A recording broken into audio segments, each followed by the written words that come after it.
big one is you need credibility with your stakeholders. Having that all there, they'll gain more trust, and so that's where a lot of the buy-in comes in. Welcome to the Innovation Forge. In today's episode, I have visiting artisan Jon Rowand. Let's see how innovation meets artistry as we forge something extraordinary together. You are listening to the Innovation Forge, the #1 podcast on adaptive enrollment management, exploring the data, marketing, and strategy that fuels higher education. Here's your host, David Dysart. Hello, Guilders, and welcome to the Innovation Forge. I am your host, David Dysart, and I'm thrilled that you are joining me on this journey into the innovative world of higher education and adaptive enrollment management. What happens when your team is being asked to do more with less, but the tools just keep multiplying? Today's guest has been on the front line of that exact challenge. Jon Rowand is the CEO of ReWorkflow, a Slate Gold Preferred Partner, and someone who spent over 20 years navigating the global world of higher ed, from the classroom to the C-suite. In this episode, we dive into what really means to empower staff in a tech-heavy, resource-tight environment. We're talking about flip ticketing systems, building trust through transparency, and even finding quick wins without losing sight of those long-term goals. Jon shares why perfection is overrated, how to make your internal documentation actually useful, and what happens when you combine hospitality thinking with higher ed operations. It's thoughtful, it's tactical, and there's even a student success portal or two thrown in for good measure.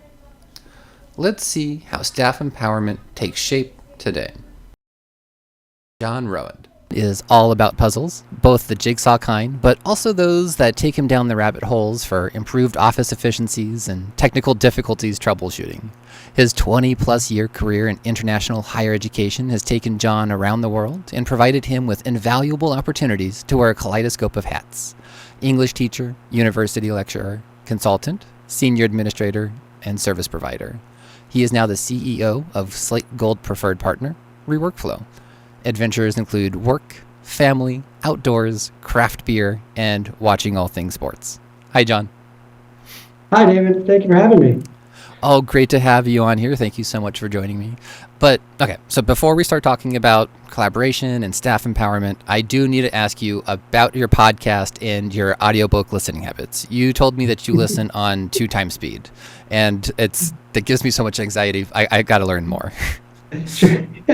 Yeah, and these days I'd say I pared it down a little bit. I mean, I'll go to 1.5 or 1.75, and my wife definitely gives me a hard time. She's like, how much do you actually retain of that? And I'm like, well, I don't know, 30-40% maybe. So that maybe slowed down a little bit. But I just had a good run of books, love podcasts, and I just want to listen to as many as I can, really. And so, when running or on commutes, which I don't have as much these days, then just try to cram them in. No, I think I'm up to like 1.2, and even like 1.5, I don't think I could. I don't see it in the cards for me, but I'll definitely have to get some like podcast recommendations. Maybe we'll drop it in the notes of the episode, because so many out there, it's hard to curate a really great list, but I look forward to learning more. Sure, yeah. I will say as well that it depends on the episode and the speaker. So some speakers are already so fast that, it would blow my mind to try to keep up. But some are really slow, so it helps out to go a little faster. Yeah, and you've got to really absorb some podcasts, like your own ReWorkflow podcast. So definitely on a 1 point speed for that. So Jon, we're talking about empowering staff, collaboration. What makes this topic and investing in staff so critical in higher ed right now, especially in relation to systems like Slate? Yeah, that's a great question. I think one of the big things with empowering staff is that schools tend to be asked to do more with less these days, and so how can you get more creativity, innovation, excitement from your teams towards dealing with that kind of budgetary constraints? Oh, budgetary constraints. Yeah. That is definitely a hot topic, I imagine, in every open and door closed room right now. But one of the things that really stands out to me from what you've said is really meeting staff where they are. Staff members bring different levels of tech proficiency and varying degrees of openness to change even. What strategies can help get everyone on board? Yeah, I think one of the interesting ones is finding mediums for that resonate with the staff. So embracing social media. I know there's a lot of advancements going on in LinkedIn, especially for the Slate community. The regular Slate community forums. Technolutions just launched the new one last year. It's really awesome. Facebook, Slack, and so using those channels, encouraging them with your staff. Whereas I guess historically or traditionally, bosses tend to be like, oh, get off Facebook, while you're working, things like. And so the other is making relevant.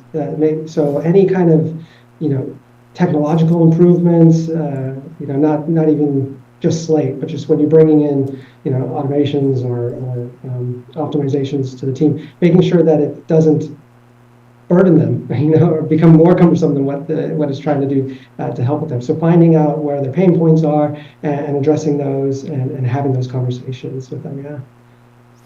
Yeah, and I know you mentioned the different mediums. That's one of the things I really love about the Slate community is, there's the Facebook, there's the Slack, there's the community forums. How do you start to prioritize or maybe recommend maybe to your more technical staff, focus on the Slack channel, or maybe on the newer staff, focus on the Facebook channel? How do you start curating your recommendations and being able to empower them to learn more from the community? Yeah, I think first comes with setting that expectation that they are able to do it, of course, but then setting time apart for it as well. So, having those conversations this hour, day or week or whatnot is open for you to not have meetings, and you can just, get in there and learn and collaborate. So that would be one. The other thing would be having conversation about how difficult it is to cut out the noise. So again, there's so many channels, like you had mentioned, we spoke about that. How do you go in and find the information that you need effectively? How do you contribute?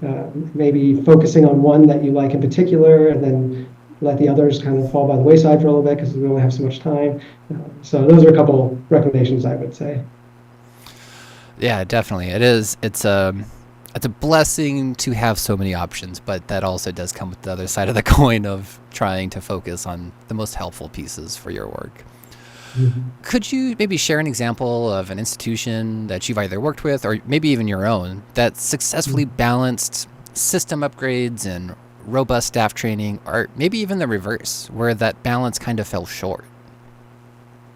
Yeah, so that's a really good question. Well, when we work with our client schools, I would say that we always ask what is a must-have and what is a wish list item. And so there's so many cool things you can do with Slate, and the lists get really long. So where should you put your energies, and in what order? Prioritizing, which is easier said than done, of course. But those conversations definitely need to be had. Quick wins, looking for quick wins as well, can be done quickly with the highest impact. And so finding those through regular diagnostics or a large audit. And so I don't know if that directly answers your question. I got a little sidetracked there. No, that's great. Yeah, I think what you said there earlier with the must-haves versus the nice-to-haves versus what you kind of want to be working on, that's definitely something I need to hear frequently. I'm very easy off the deep end. You're like, oh, I can do this, and I can do this, and I can do this, and the project that needed to be due is I gotta get back to that. So I think that's really important. Having that strategy and that roadmap to help guide the innovation and the work of your team is so important. And the quick wins is also just so important to start building the confidence in your team and of your team. So I think that's also really great advice. So Yeah, I'll just add the shiny object. I mean, it's just reiterating what we've already said, but that happens so much with Slate because there are some really cool things that schools are doing out there, and they love to share, which is another wonderful thing about the Slate community. So it's very common for schools that I worked at or worked with, where they're like, "Oh, I just saw this awesome portal. Can we do that?" And we're like, "Sure. How much time do you got?" Yeah, when do you need it by? Those kind of things, and maybe paring down. So if you don't need something super bespoke, you can get a really nice looking functional portal going versus an award-winning portal, for example. Yeah. Yeah, the award-winning portals were very. It's an awe-inspiring level. It's not even the sky the limit. Space is the limit, and it's really hard to bring people back to Earth and be like, yes, that is possible with thousands of hours of our time or tens of that we just don't have right now. And those next summer projects just always add up more and more and more. But with budgets being tight, staffing being limited, how have you seen institutions creatively streamline their Slate usage while avoiding that burnout of chasing all those projects? Yeah, that's definitely a delicate balancing act, and if anybody does come up with the perfect solutions, I think they'll make a lot of friends in higher ed. But some ways, again, going back to automations, so there's still a lot of paper-based or manual work being done. That if you can move to an integration or an automation, will free up staffing time to focus more on the queuing side of admissions and enrollment. So like examples being, Slate talking to the system of record, right? Banners, PeopleSoft, Colleague, PowerCamps, all those. There's still schools, of course, that have manual import and exports and rural data entry as well. So finding those kind of places where you can automate and integrate. Shared resources. Again, I know we're going to sound like we're super fans of the community. We are, but leaning on others that have the knowledge and skills and get to learn how to become more efficient and effective with using Slate. Those would be two that I would say. Yeah, and I really can't speak high enough about the community. I just got pulled into a last-minute meeting. I think it was last week. Our comms person went to CIVSA and was really enamored by this project that this person presented on. And it was just so funny because I hopped on, knew both of them, presented previously. One was Christopher Kwan, who will be a future guest on the podcast. And he also put so much work into the community and being able to help the community, elevate the community. But he also said something really important of, yes, a very accomplished Slate person with the time to dedicate to this could probably do this in a few days. A more typical Slate team, balancing other needs, it might be a week, might be 2 weeks, might be 3 weeks. So we're having this conversation, and you're talking with someone who presented on this. They're probably very good at it. So be able to temper your expectations for that pilot or that V1 of the project and understand it's probably going to take you a little bit longer than the person presenting to put this all magically together. And I think that's really important. But I did want to ask, you mentioned that shiny projects. Is there a shiny project for you right now that is kind of capturing your eye? I will say I'm a little stepped removed, being the CEO hat now. Just the CEO, no big deal or anything. No. Definitely not. But I do miss the dev work. When we first started out with ReWorkflow, as a solopreneur and slowly growing, I was deep in the weeds. But I do get to see a lot of the cool work that our team is doing and get to help out when I can, for sure. I'm trying to think of an exciting one. We finished a student success portal. It's a self-service portal for students to apply for tutoring at a math center, writing center, and then on the user, faculty, staff side, engaging with the student through there to add interactions and comments about the engagement. Another fun one was a financial aid letter display section of an admitted student portal that dynamically updates based on the awardings that could change daily, depending on the student's acceptance or providing financial documents and things. And so that was a really fun, sophisticated one that was done recently. But I think those are the first two that come to my mind. Yeah, we're doing a lot of moving of legacy workflows over to the new workflow, legacy rigor to the new workflow, and those can be fun too. Yeah, definitely a really interesting time seeing how workflows, not only like the new tool, can really affect institution processes through the reading, but also all the fun creative uses I'm seeing people have with them. I just had Ben Parsons on, and he was talking about some of the fun, like transfer credit evaluation, stuff like that he's doing with workflows, which was so cool seeing those creative uses of these tools. But I love that you're doing student success stuff. That's always really exciting to hear what people are doing in those kind of branches that are becoming more popular, but still could use a little love in the innovation department of being able to deliver these portals that have such a big impact, can replace maybe an old legacy portal from like the SIS or whatever it might be. So that's really exciting too. Yeah. No, I couldn't agree more. Student success is the new frontier. I mean, all of Slate, admissions, advancement, success is still, like you said, space is the limit. But the things that are being done with student success is really cool. Yeah, really interesting playground, because like there has been over a decade of innovation already in the admission space of really great minds. And there's great minds in student success and advancement. Like anyone knows, the community knows that as well. But I feel like there's just a lot of bells and whistles that we haven't even taken out of the box yet. That is really interesting. So when we say, though, do more with less, I think we kind of touched on this a little bit earlier. There is that risk of overburdening staff. How do we strike a balance so that efficiency doesn't just turn into a perpetual state of crisis?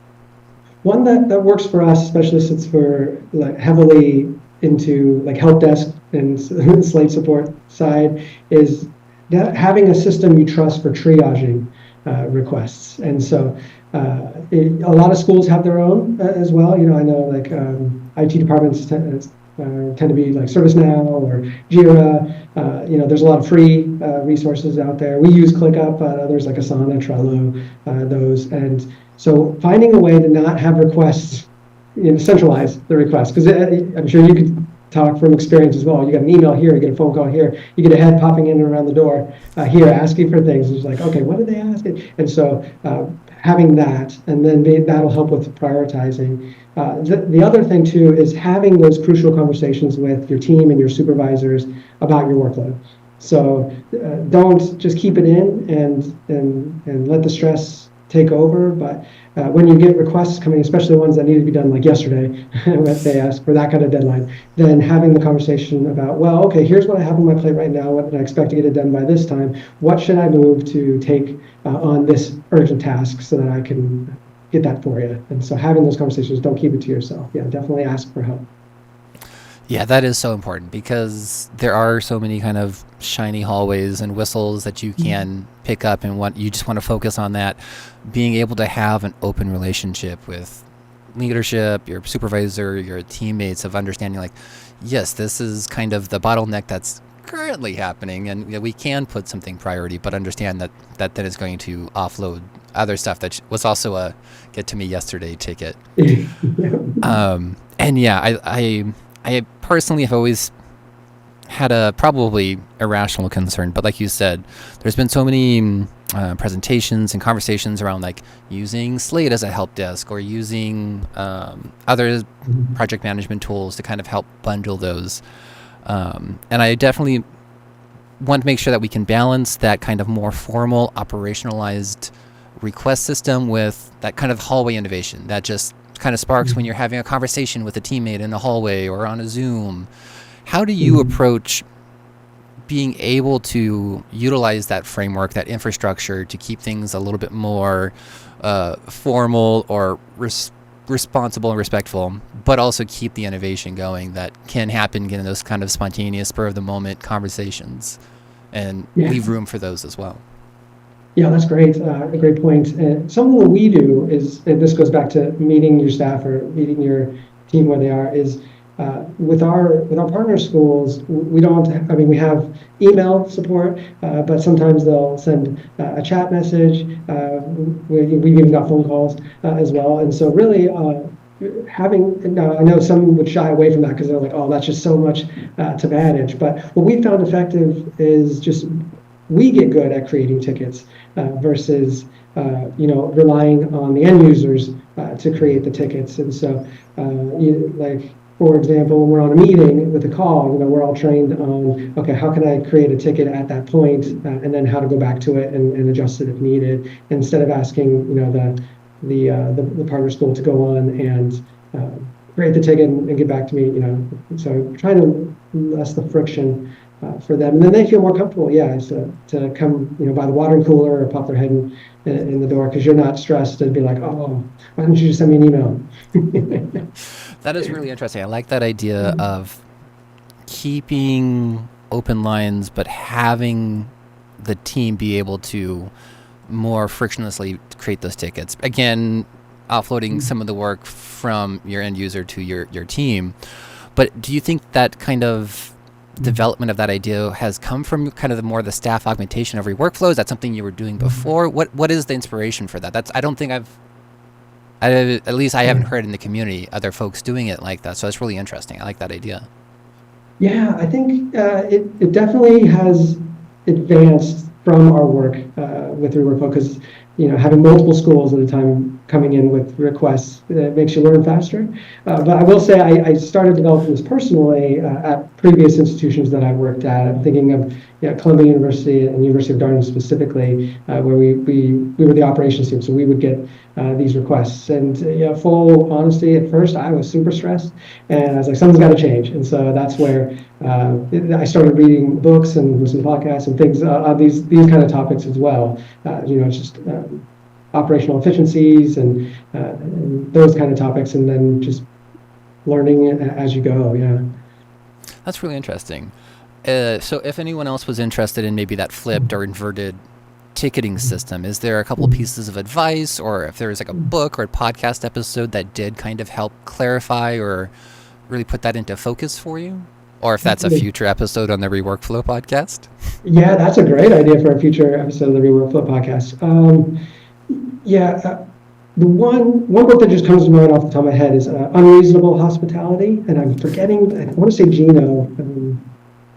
I'll have to look up the author's name. But shout out to Megan Story for recommending that. And anything just customer service related. Just learning, because that's really what we're in. Even not just as a service provider like ReWorkflow, but as an operations team or an admissions team, enrollment management office team. We're in the business of customer service, and so what can you learn to improve those kind of things? Learn from the private sector, I guess. Learn from consumers, the consumer side. Yeah, it is interesting to see how higher education is starting to more and more be infused with that kind of private sector ideologies, methodologies. It is really interesting, and there is so much in that kind of hospitality area that, again, not to overburden your team, but be able to kind of incorporate to create a more frictionless experience for staff. But also, I think that's also such an important element for students in the application and things like that. But also, kind of speaking on that collaborative piece, when we're looking to secure buy-in, not just from your direct admissions team and your fellow colleagues, but also from faculty, leadership, and other stakeholders who might be skeptical of a project or Slate as a system or approach, how do you go about either having those conversations or coaching your clients to have those conversations or helping them have it? Yeah, a big one is you need credibility with your stakeholders, and to gain that, you really need to get your project management or your systemizations in place. And so that way, when you come to these meetings, they see you're polished, that you know what you're planning. Here's step 1, step 2, step 3. Here's what I need from you. Here's what you need from me. And so just having that all there, they'll gain more trust. And so that's where a lot of the buy-in comes in. step backwards is having those meetings. You need to call every stakeholder to the table to have those discussions, at least at the very beginning, and then you can come up with, smaller group meetings. And I know that the trend now is to, less meetings the better or whatnot, but that's where you can learn how to have efficient meetings. There's a lot of good content out there on how to have better meetings, and so that's the two that I would say is make sure everybody is there at the table and participating, and have your project management systems and timelines and all that polished. Yeah, and I think that's a really great point that I'm sure there are a lot of folks who might be listening to the podcast in the Slate community who might not want to add additional meetings out of the office with other offices or departments, but it can be really helpful in starting to bring down those silos, or at least bridge the silos.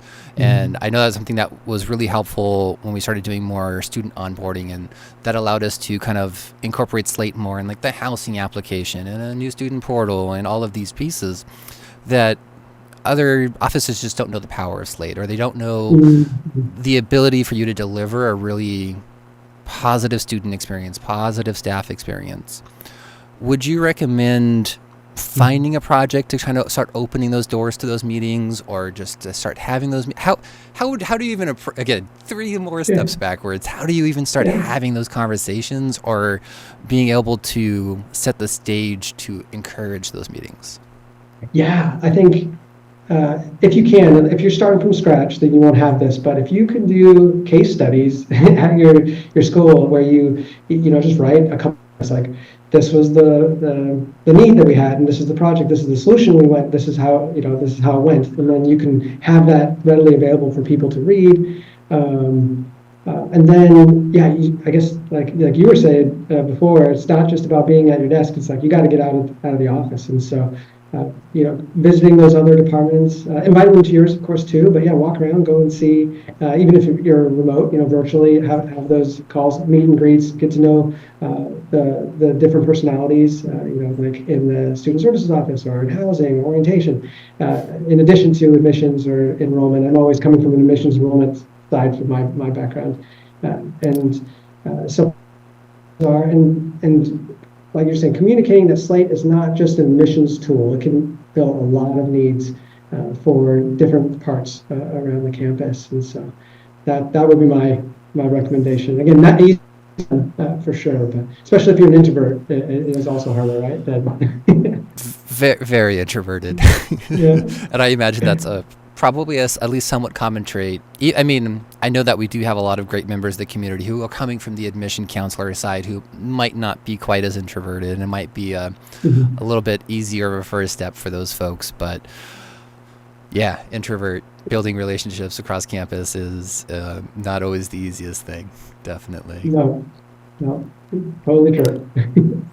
But like you said, like the number of conversations I've had, whether it's while working at the institution, working with a firm, people just don't know Slate a lot of times as anything beyond just accepting applications, maybe sending emails, and really that focused admission area. So being able to communicate that, whether that's how would you recommend being able to communicate? I know you mentioned like the case studies, but what's like the kind of the easy ways to kind of start those, like, Slate does all of these things really wonderfully? Is it send them a webinar? Is it send them a tool that kind of works in a similar admissions process that could be kind of copied and pasted over to their processes? Sure. Yeah, you could do that. So just demoing features for them. I would say the first step, though, really again is the listening. So go to them and be like, okay, what's your day-to-day? What's your most painful thing that you do? Or what's the most time-consuming thing you do during the day? Or what's the most manual thing you do? And listen to them, see what it is, and then come up with a concept for how Slate could fill that need. And if they don't have anything, they'll be like, okay, well, here's a few other examples on how I've helped so-and-so at our school, become greater operational efficiencies, or here's a cool video or a post with some screenshots in the community that I came across for, so those webinars or community conversations. Those are recorded. Community conversations are recorded. But and webinars or PBT slides from all of the past summits. There's some really cool details in there that can be shared. Yeah, that's great. And yeah, word does tend to spread relatively quickly once you start getting those quick wins that you mentioned earlier. So, Yes. yeah. So looking beyond Slate and into the broader future of higher education, where do you see kind of the next waves of innovation coming for institutions that want to keep bridging technology and staff development in these sustainable, people-focused ways? Yes. Well, I'll give a shout out to predictive modeling, of course. I think the Innovation Forge has it right that these type of big data or deep data diving, data driven decision making aspects of higher education is becoming far more common. I think something that I have to keep reminding myself, because we're just in it so much that it seems commonplace to us, but a lot of schools don't have these tools yet to do predictive modeling or what is it? Oh, is it the adaptive enrollment? Okay, yeah. Yes, adaptive enrollment. I'm like, oh, that was management. embarrassing. No, adaptive enrollment management, and so we've had strategic enrollment management. I think that what adaptive enrollment management brings is just another voice to that conversation. So how can schools be agile and nimble and use the data for various purposes, from projections and goals to helping our recruiters be effective out on the trail. And so that, definitely predictive modeling and adaptive enrollment management. We can't have this conversation without at least bringing up AI. That's all the rave, but for a good reason. There's a lot of really cool stuff Slate's been doing with AI, but across platforms as well. And so even just personal use, I'm sure, I think we've had these conversations off the air about using ChatGPT or Sora or Dolly just for fun things, but I mean, I know we also go and look up stuff. I know Excel, being not my background, but love it. So I go in there and ask questions that help me with Excel sheets, Slate, CSS, HTML. You can't really build too many things in Slate that are not flashy, or I should say, if you want to build flashy things in Slate, you should have a basic understanding of HTML and CSS and script if you really want to take it to the next level. So AI and those kind of tools helping our daily work. Definitely not a coder. I definitely fall into that techno-functional user that mutual friend Christina Kelpie talks about a lot. And yeah, being able to hop into ChatGPT, like I don't know how to do whatever HTML, CSS, JavaScript that needs, and sometimes it takes some iteration back and forth to get to what you want, but it's so much faster than Googling what is the HTML to this carousel function to do a delay on the progression, and it's so helpful. And then also in the personal life. And I just started playing with Sora, which I am very bad at, but I definitely look forward to. Yeah, definitely. And as you were mentioning earlier, though, yes, AI is great. Slate is great. They have all these wonderful tools, but you need to have the data in place to drive them forward. So start working on that now. Collect more information in Slate. Start running your events in Slate. Do inbox in Slate. So you can start collecting these data points that can be really strategic in guiding how you engage, recruit, yield your students. That's such an important aspect that if you don't have AI's not going to be able to do that much to help you, especially if you don't have at least some historical data to start working with. So that is so important, definitely.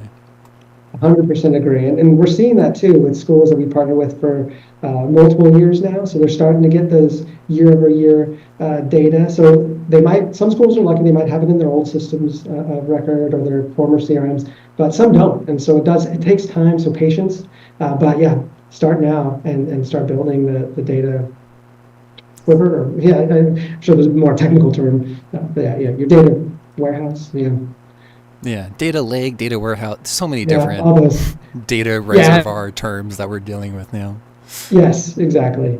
And also on that practices and policies of just making sure that you're working with your data in a clean fashion that makes it usable. And it's whatever that might be, including events or making sure that you're checking people in under the umbrella event that checks them in under all the other events. There's so many of these low-hanging fruit that people don't necessarily have time to think about, but will be really important as you start making actionable strategies around the data that you don't want to contaminate with your data lake.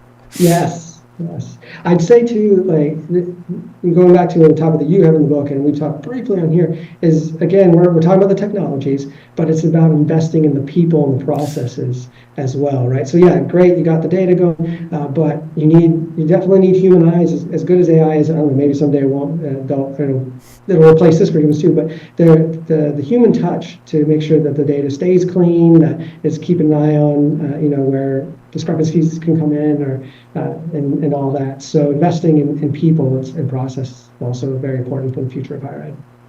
Yeah, and again, just back more to Ben Parsons, and one of the things that was really interesting that he said, especially around AI, is making sure that we're having time to have the human conversations around AI.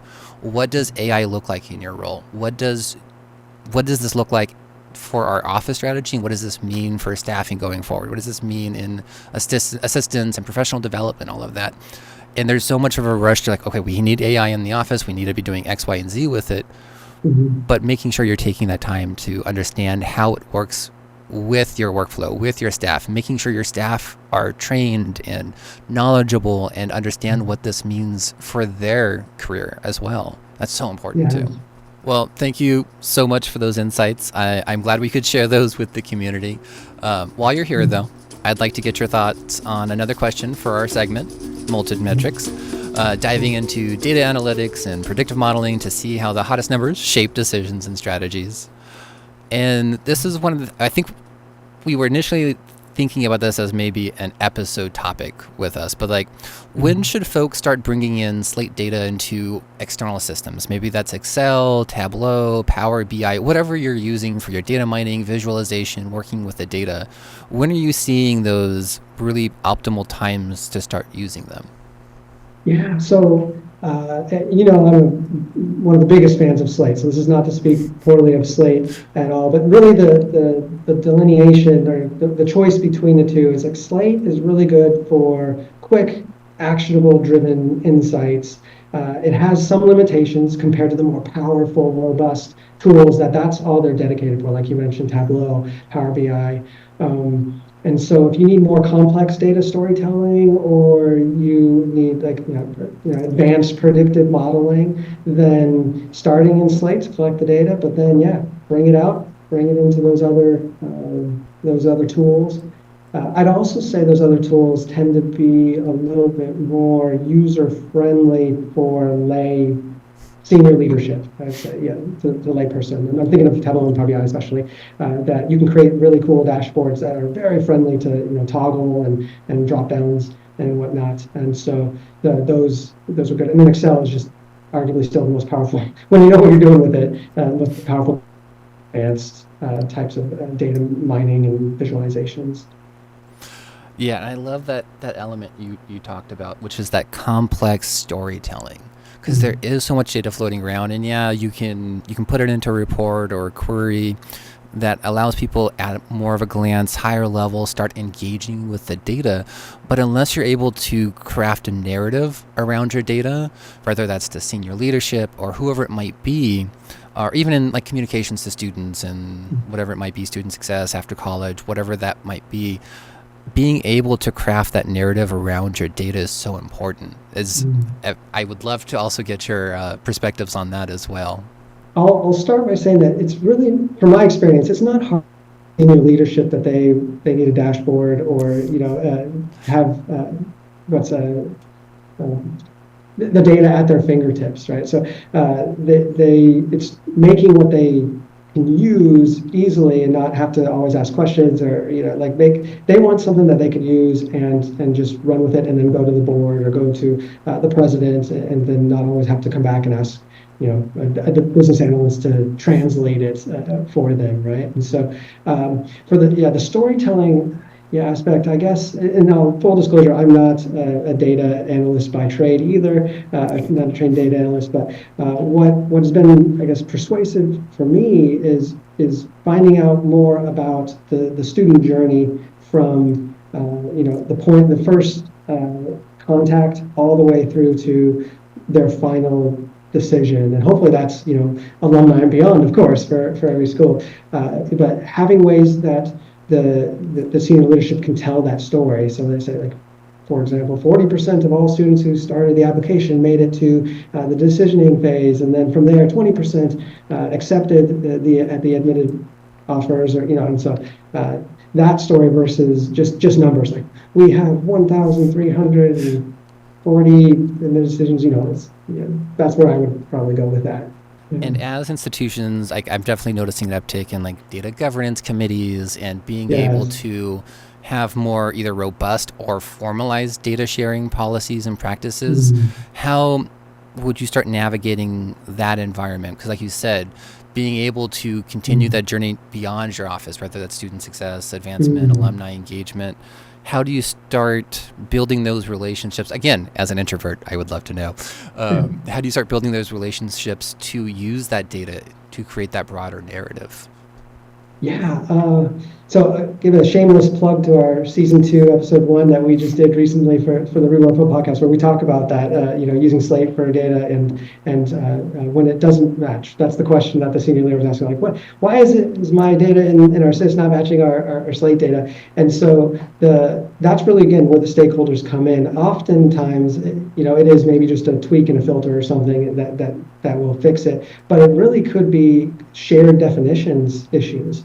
And so when you have silos, like you have institutional research, IT, admissions, that have different concepts of what a submitted application is versus what an admitted student is, what is an enrolled student, what is a stop out versus a dropout, there's some wiggle room in those definitions, and that can really skew the numbers. And so that could be a great conversation starter, saying that, look, we want to be on the same page with you, director of IR. What are you defining here? And having those conversations with them. In general, I guess though, for an introvert, other than geeking out questions, try to find I often go with my hobby. So again, I'm passionate about sports, which I know turns off some people, but maybe they see my enthusiasm or at least respect it. Finding what others are interested in, and maybe just, I know it sounds a little bit creepy, but looking around their office when you peek your head in the door, like, oh, I see, they have a stuffed animal or of this, or they have their old university, their undergrad diploma for grad, diplomas, and having those conversations about oh yeah, how was your experience? And so yeah, just finding common fun topics, not only just business, work. Great tips there as well. Thank you for sharing that with us. And before we wrap up, every artisan leaves their mark in the Smith signature. I'll ask a few questions so that you can kind of stamp your personal hallmark on today's conversation. What's one tool, digital or otherwise, that you rely on daily to keep your work running smoothly? Again, they don't pay me for this, but I'll give a shout out to ClickUp. It's our project management ticketing system that we use. I also use it personally. The mobile app is really user-friendly for me. They are, full disclosure, an app that tries the one to rule them all. So they do a lot of good things decently, but they don't do everything well. So they have some improvements. But for me and our team, it works really well. So I'd say ClickUp. I'm also playing with Notion more and more, trying to get for personal use. Yeah, we had just switched from Notion to ClickUp at my last job, and so I did not have much time with ClickUp. But I feel like there's also a lot of folks in the Slate community who do project management tools and a lot who don't and just power through with an Excel document or a Word document. So I think that's a really important element to bring into your workflow. But it's interesting that you said it's also in your personal life.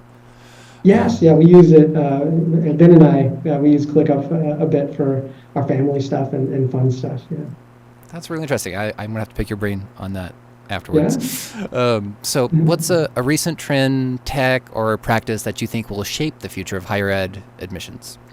Well, I feel like I repeat myself again. I mean, we're always talking about AI and Slate. I mean, Slate changes every week, right? So they update the features and launch new things. So that would be really cool.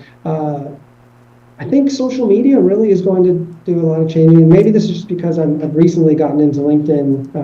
I wasn't really active in there until the last couple of months, but just seeing how many more people are contributing and providing knowledge share And so that also goes back to the other community forums for Slate specifically. But I think that will be a trend. I think more and more open source, more people sharing, and not as much behind, cloaked behind the curtain. But, Yeah, it definitely has not historically been one of those Slate watering holes, but I also got into LinkedIn at my last job and started being like, oh, there's a lot of fun professional insights to glean here, that this is like little pocket-sized professional development that I've really enjoyed, and I'm glad I'm definitely more active on LinkedIn than I was. So if you were starting your career today, what's one piece of advice that you would give your younger self? I would say definitely learn coding sooner, and that's a personal one. So I know coding is not for everybody, and you can do great Slate work without being proficient in any other languages. But I wish I would, because I'm not getting any younger, and so I would have loved to learn and have a deeper understanding than I do right now. But as the old saying, I say the saying all the time too. It always resonates with me. I think it's an ancient Chinese proverb, but right, the best day to plant a tree was 20 years ago, and the second best day was today. Right, so just got to stay positive and keep on charging through and learning. No, that is such I think a great thing to hear for the Slate community, whether it's SQL, HTML, CSS, JavaScript, just even getting your foot in the water will get you so far in querying reports, portals, that will really set your products and your projects apart from even that little bit of knowledge being removed. So that's great advice. And what is one project, goal, or aspiration you kind of have on the block to work on right now? Yeah, well,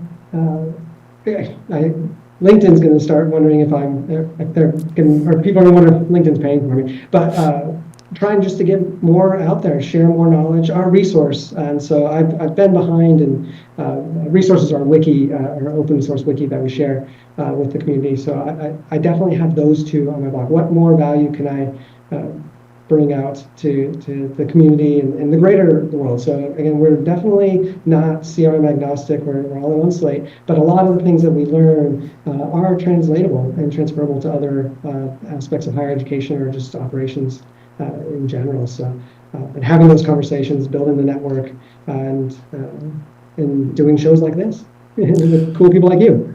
Oh, well, too kind. No, I think that's actually how I first heard about ReWorkflow, was your wiki. I'm like, oh, this is so interesting that, again, there's so many watering holes for Slate. It's easy to just not know about all of them. So that's a great resource.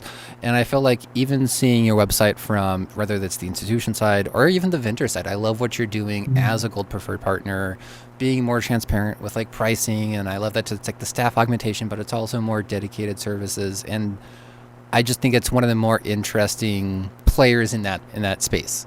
So thank you for doing that. If you want to talk about any of that, we have a few minutes left, about what went into that decision to be more transparent with the pricing, start the wiki, start all these different pieces that definitely set you apart from other vendors in the space. Yeah, well, we could definitely do a whole new episode on that one. And I do have drafts going for some blog posts to share deeper knowledge about that, especially the pricing part. I'd like to give more of a plug for the resource, and this is something that schools can also learn from as well from this type of model. Is having your own knowledge base internally is wonderful, and doing it for yourself. And that's really, we have a little bit of a selfish motive. I know Wyatt likes talking about this too. It's not pure selfish, but we do it for us. I mean, we go back to these articles and we're like, oh yeah, how did I do that before? Or how do I hide a button?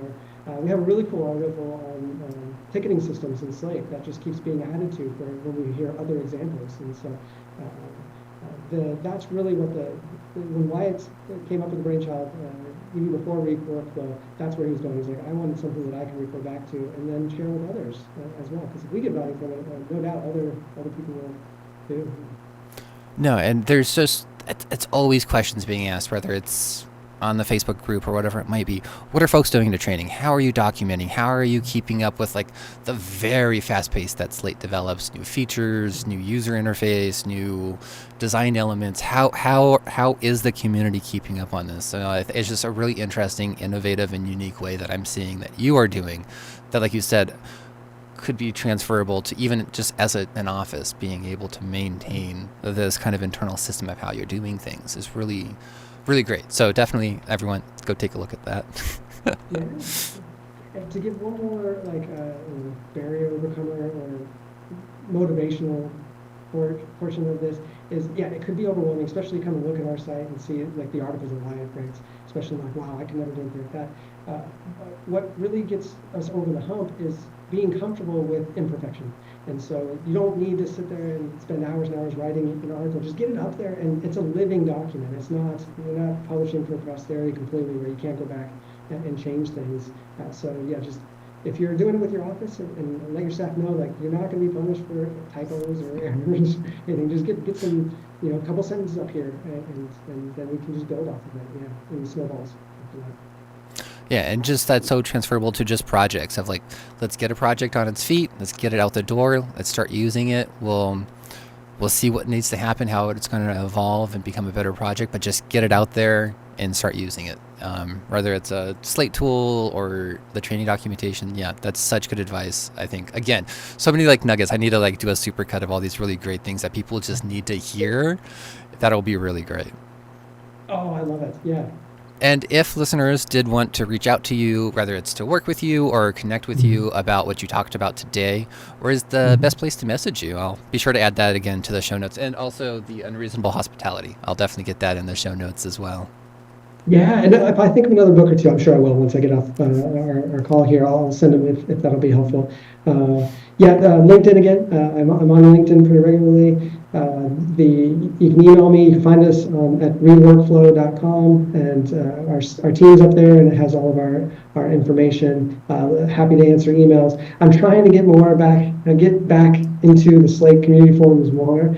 These days, it's just been a bit of a whirlwind, and we also had a big holiday here. I didn't mention at the top of the call, I'm in Hanoi, Vietnam, in our Southeast Asia office at the moment. So we just got back from Lunar New Year and Tet holiday, and then Christmas and New Year's before that. And so I'm definitely behind on the community. But you can look me up in there too, and happy to answer any questions and chat and just geek out about Slate. Yeah.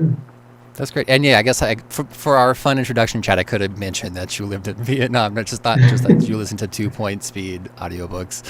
But no, that's more interesting. Yeah. that's yes, we'll go with that. More interesting. Yeah. But it was so great catching up with you, Jon. And this was such a wonderful conversation, so rich in those little talking points, but just the broader conversation and the thought leadership that you bring to these. Thank you so much for taking the time to share your experience and your insights with us. Your journey and your expertise has definitely given us a lot to think about.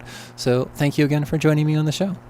Awesome. Thanks again, David, for having me. It's a pleasure. And for any listeners, if you haven't picked up his book and read it, he's not paying me to say this either. Do it. It's a great book. I've really enjoyed it. And it's something for everybody, technical and senior leadership, and just also if you like cool AI-generated funny pictures. Yeah, so if you want to see me in shark slippers and pajama pants, that's the reason to buy the book itself. You don't need to know about predictive modeling. It's fine. Yeah, or go to Summit. So I'm still going to hold you to at least sometime. We got to see you in some shark slippers somewhere at Summit this year. The Spirit Shop I just need to chat with Cody and Chris and coerce them into adding shark slippers to the Slate Spirit Shop. They got to do it. Yeah. Thank you so much, Jon. Awesome. Thanks, David. This is the Blueprint Breakdowns, your quick reference guide after a discussion or chapter. Here, we extract the essentials, highlight key points, and help you carry clear takeaways back to your daily work. No guesswork needed. Now let's break the interview down. What are the key takeaways from today's conversation? A few key takeaways rose to the top, and they all revolve around empowerment, prioritization, and people-first innovation. First up, meet staff where they are, whether it's tech comfort, communication channels, or even learning preferences. Jon emphasized the importance of flexibility. Empowerment doesn't just start with the tool, it starts with listening. Next, prioritize those quick wins. In a world full of shiny object syndrome, Jon reminded us that not every portal needs to be award-winning. Find the improvements that are high impact but low lift and build confidence as well as momentum from there. And don't sleep on documentation. Whether it's a team wiki or an internal help desk system, having a shared knowledge base reduces bottlenecks and keeps innovation flowing. Finally, innovation isn't just about tools. It's about trust.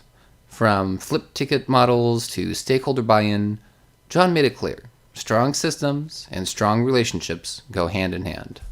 So, if you're navigating tight budgets, limited staffing, or just a mountain of potential projects, take Jon's advice. Start small, share knowledge, and create space for your team to grow. That's your blueprint breakdown. I hope you found these insights helpful and feel inspired to bring new ideas to your own Slate environment. For those watching the video, or willing just to see our next mascot, I need a name for our segment, The Consultant Cadre. Send me an email at theinnovationforagepodcast@gmail.com, or find me on the socials like LinkedIn and Instagram to comment your suggestion. As always, I'll send the ebook of The Innovation Forge to all winning name submitters. If you enjoyed today's episode, please grow the guild by rating and reviewing the Innovation Forge podcast, or sharing it with a colleague who needs to hear about these creative crossovers in education. The best review or comment every month will get an ebook of my book, of course. Particularly great ones will also be featured on future episodes. Thank you so much for joining me in the workshop today. Remember to strike true, and let's forge something extraordinary together.